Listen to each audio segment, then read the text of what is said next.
অবশেষে একদিন পর উদ্ধার করা হলো ধলেশ্বরী নদীতে তলিয়ে যাওয়া মাধবপুরের আয়ুষের লাশ। এই মুহূর্তে এক গুরুত্বপূর্ণ খবর।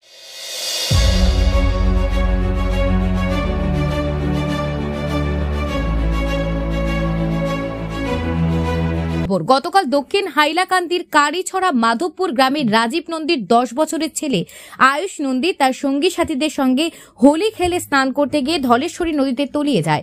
তারপর অনেক খোঁজাখুঁজি করেও তার কোনো সন্ধান পাওয়া যায়নি। পরে এসডিআরএফ বাহিনীকে খবর দেওয়া হয় এবং সঙ্গে জেলে ডুবুরি ও স্থানীয়দের সহযোগিতায় অনেক খোঁজাখুঁজির পর আজ অর্থাৎ শনিবার 11:30 নাগাদ ধলেশ্বরী নদী থেকে তার মৃতদেহটি উদ্ধার করা হয়। তার এই মর্মান্তিক মৃত্যুতে পুরো এলাকায় শোকের ছায়া নেমে এসেছে।